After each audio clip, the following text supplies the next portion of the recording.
Vous êtes Jake Sully? On vous propose de repartir à zéro, dans un nouveau monde. Vous aurez un rôle décisif.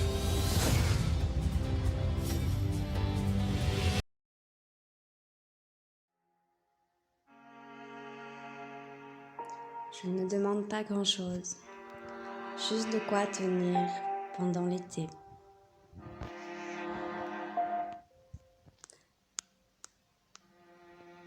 Un peu de vert, un peu de bleu qui se mêle au violet.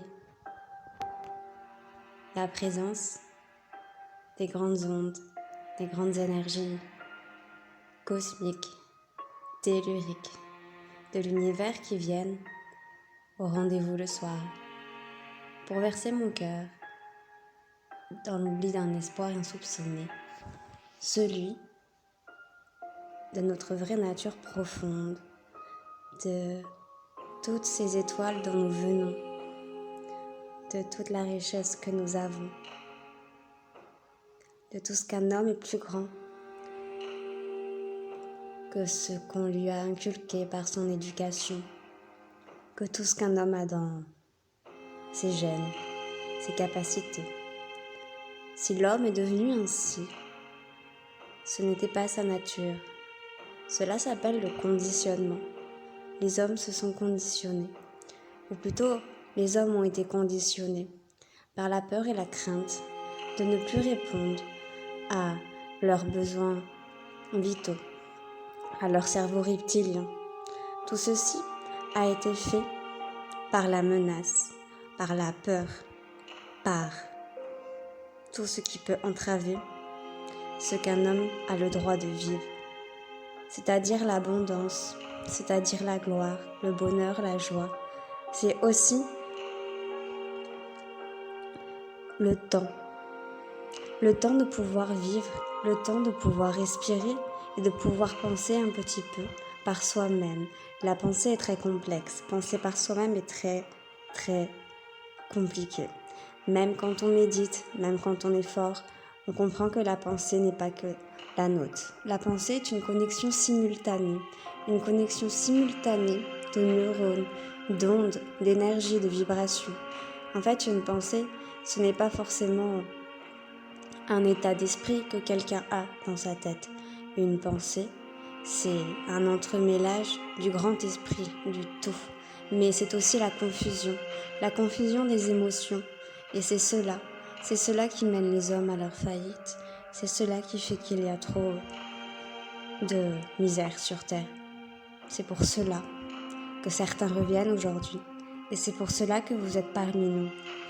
Et c'est par cela que je veux et que nous voulons tous et que nous avons tous rendez-vous pour mettre sa pierre à l'édifice, sans vouloir changer le monde ou les choses, mais avoir ce petit bout de conscience que nous avons notre importance ici et que nous pouvons changer à tout moment le cours de l'existence, que maintenant que nous avons développé nos savoirs, que l'homme développe une autre intelligence, dangereuse aussi, mais cette intelligence devrait mener à l'éveil, devrait mener à la conscience, c'est-à-dire que l'intelligence n'est pas forcément la production, le pouvoir, la capacité à avoir plus.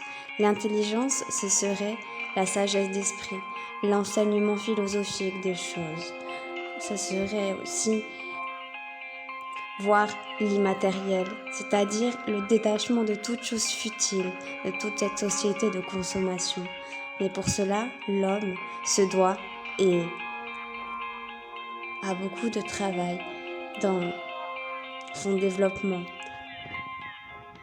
Car nous arrivons à un stade où les gens écoutent ce qu'on leur dit. Par exemple, depuis 2-3 ans, nous sommes apparemment contaminés par une crise sanitaire, la Covid. À votre avis, est-ce que ceci est vrai ? Je ne sais pas. Moi, je dirais que non. Tout ceci est manipulation. Il n'y a jamais rien eu de bien grave. Alors certes, je ne dis pas qu'il n'y a rien dans l'air, mais je dis que ce qu'il y a été créé soit par l'homme et que ce qui a été créé a été fait dans un but bien précis, un but d'anéantir un maximum de population. Car le but n'est pas de nous rendre heureux.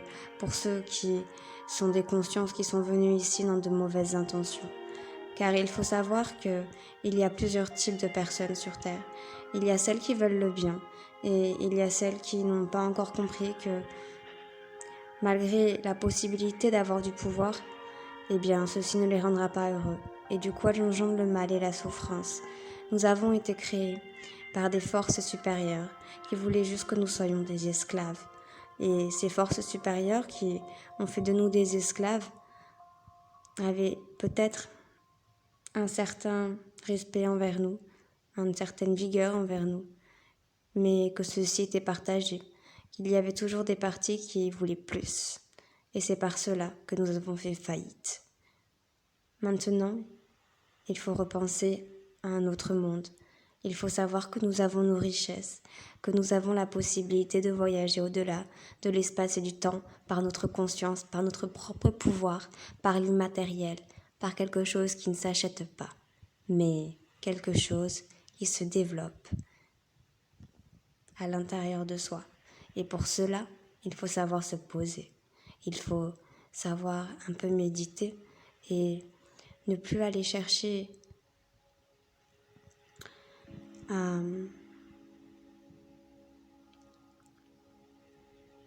trouver une certaine lumière. Ce sera la lumière qui vient à vous.